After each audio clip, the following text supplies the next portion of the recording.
Hello everyone, कैसे हैं आप सब लोग। वेलकम टू स्टडी पॉइंट जेके। मैं शोएब।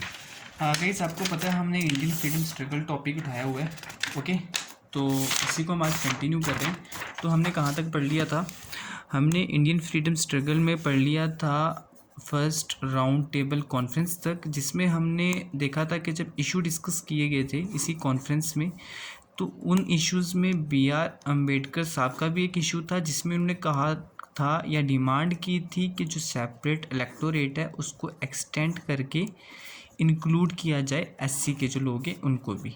ठीक है, इसी डिमांड की वजह से बी आर अम्बेडकर साहब की हमें कम्युनल अवार्ड देखने को मिला, जिसको अनाउंस करते हैं then British prime minister Ramsay MacDonald.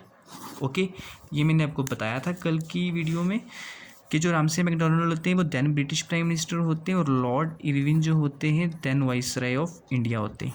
Okay, तो इसकी वजह से अगर हमें कम्युनल अवार्ड देखने को मिला, तो कम्युनल अवार्ड के ही कुछ प्रोविजंस थे जिसके साथ गांधी जी टोटली डिसएग्री करके फास्ट रख लेते हैं। गांधी जी कहाँ पे होते हैं? गांधी जी पूना में होते हैं। पूना में कहाँ पे? यीरावदा जेल में होते हैं। ओके, वहाँ पे ये फास्ट रख लेते हैं। तो वो कहते हैं, जो भी कहते हैं, हम यहाँ पे नोट्स में जो मैंने नोट्स बनाए यहाँ पे हम रीड करेंगे पूना पैक्ट में क्या क्या कहा गया है। ओके, तो कम्युनल अवार्ड में क्या क्या कहा गया, ये मैं आपको माइंड मैप बना रहा था। अब हम पढ़ते हैं नोट्स को। तो यहाँ पे आप कम्युनल अवार्ड का ईयर देख लेंगे, दैट इज़ 1932। और यहाँ पे क्या था, स्कीम्स लाई गई थी for the representation of minorities. ठीक है, माइनॉरिटीज़ के लिए कुछ स्कीम्स लाई गई थी। माइनॉरिटीज़ में आपके मुस्लिम्स भी आते हैं और आपके डिप्रेस क्लास के लोग भी आते हैं। ठीक है, और मुस्लिम्स के लिए सेपरेट इलेक्टोरेट को रिटेन रखा गया। ठीक है, इनको वेटेज दी गई। ठीक है, उसके बाद जो डिप्रेस क्लास के लोग थे उनके लिए सीट्स को रिज़र्व किया गया, और जो एससी के लोग थे उनके लिए सेपरेट इलेक्टोरेट को एक्सटेंड कर दिया गया। सेपरेट इलेक्टोरेट हमने ऑलरेडी कल की वीडियो में देख लिया, इसका मीनिंग क्या होता है। आज हम यही दो चीज़ें देखेंगे। ओके, तो यहाँ पे आप देख सकते हैं ये किन्होंने अनाउंस किया, ये किया रामसे मैकडोनल्ड ने, जो देन ब्रिटिश प्राइम मिनिस्टर थे। और यहाँ पे नेक्स्ट इसका फीचर है सेपरेट इलेक्टोरेट जो एक्सटेंड किया गया, उसमें स्केड्यूल कास्ट के लोग भी आए।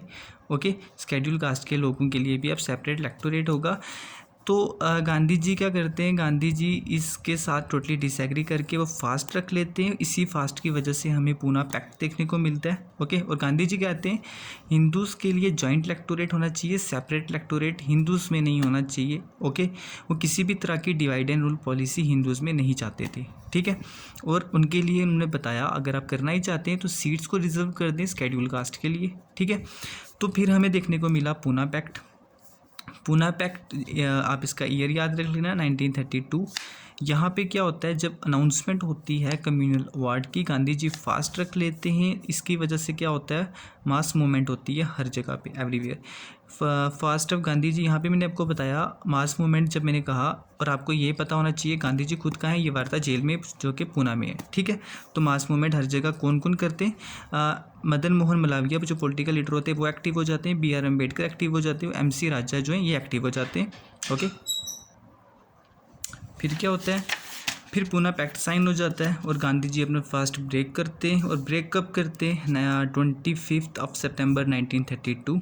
ओके, तो फिर क्या कहा जाता है पूना पैक्ट में कि जो सेपरेट इलेक्टोरेट होगा डिप्रेस क्लास के लिए, जो यहाँ पे कहा गया था स्केड्यूल कास्ट के लिए जो सेपरेट इलेक्टोरेट होगा, इस चीज़ को कैंसिल कर दिया गया था। ठीक है, इसको एक्सक्लूड कर दिया गया था कम्युनल अवार्ड के प्रोविजंस में से। फिर क्या किया था, सीट्स को जो रिजर्व था, जो रिजर्वेशन थी सीट्स की प्रोविंशियल लेजिस्लेचर में, उसका नंबर इंक्रीज़ कर दिया था, 71 से कर दिया था 147 प्रोविंशियल लेजिस्लेचर में। मैं आपको प्रोविंसेस के बारे में भी थोड़ा बताऊँगा, इस पर भी एक क्वेरी आई थी मुझे, तो प्रोविंसेस के बारे में हम देखेंगे। पहले हम ये रीड कर लेते हैं। प्रोविंशियल लेजिस्लेचर में आपको नंबर याद रखना है, 71 से इंक्रीज़ करके 147 कर दिया था। और सेंट्रल लेजिस्लेचर में 18% सीट रिजर्वेशन को और इंक्रीज़ किया था। ठीक है, जितनी भी टोटल सीट होंगी उसकी 18% रिजर्वेशन और इंक्रीज़ कर दी थी। तो यहाँ पे प्रोविंशियल लेजिस्लेचर में 71 से 147 कर दिया था नंबर को। तो अब प्रोविंसेस की अगर हम बात करें, प्रोविंसेस क्या होते हैं, ठीक है, प्रोविंसेस क्या होते हैं, प्रोविंसेस ब्रिटिश रीजन्स थे ब्रिटिश इंडिया के टाइम पे। ये वो रीजन्स थे जो डायरेक्टली एडमिनिस्टर करते थे, जिनको डायरेक्टली एडमिनिस्टर किया जाता था ब्रिटिश गवर्नमेंट के द्वारा। ठीक है, आज इन रीजन्स को क्या बोला जाता है? आज इन रीजन्स को यूटी बोला जाता है। जैसे जो यूटी है इसको डायरेक्ट एडमिनिस्ट्रेशन सेंटर करती है। ठीक है, ऐसे ही तब जो प्रोविंसेस जिनको कहा जाता था, प्रोविंसेस से ये पता चलता था कि इन रीजन्स को ब्रिटिश गवर्नमेंट डायरेक्टली एडमिनिस्टर कर रही है। ओके, तो उस वक्त कितने प्रोविंसेस थे? उस वक्त 11 प्रोविंसेस थे। ठीक है, उस 11 प्रोविंसेस में आपके कौन कौन से आ जाते हैं ये आपको याद रखना है। ओके, तो आपका मद्रास आ जाता है।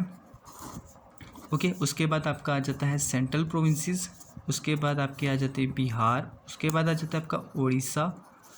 ठीक है, उसके बाद आपका आ जाता है यूनाइटेड प्रोविंसेस। कुछ छोटे छोटे एरियाज़ को कंबाइन करके उनको कहा गया था यूनाइटेड प्रोविंसेस। उसके बाद आपका आ जाता है Bombay presidency. Okay, then Assam. Okay, तो उसके बाद 8th पे आ जाता है हमारा NWFP, ये मैं आपको बताता हूँ। देन 9th पे आ जाता है आपका बंगाल। ठीक है, 10 पे आ जाता है आपका पंजाब। उसके बाद 11 पे आ जाता है आपका सिंध। ओके, तो ये आपको 11 प्रोविंसेस है जो ब्रिटिश इंडिया के टाइम पे थे, और इसको आपको याद रखना है। NWFP जो प्रोविंस था उसको कहा जाता था north west frontier provinces. Okay, तो ये बाद में पार्ट हो जाता है पाकिस्तान का। ओके, तो ये 11 प्रोविंसेस थे ब्रिटिश इंडिया के टाइम पे। इनके लिए जो लेजिस्लेचर था उसमें जो नंबर था रिजर्वेशन का उसको इंक्रीज़ कर दिया था 71 से 147। ठीक है, यही मैं आपको बता रहा था प्रोविंशियल लेजिस्लेचर का। Okay guys, thank you. इस वीडियो में इतना ही इंपॉर्टेंट था। आज हमने पूना पैक्ट और कम्युनल वार्ड पढ़ा। कल हम MCQs डिस्कस करेंगे, फिर हम नया टॉपिक उठाएंगे। Okay guys, thank you, bye.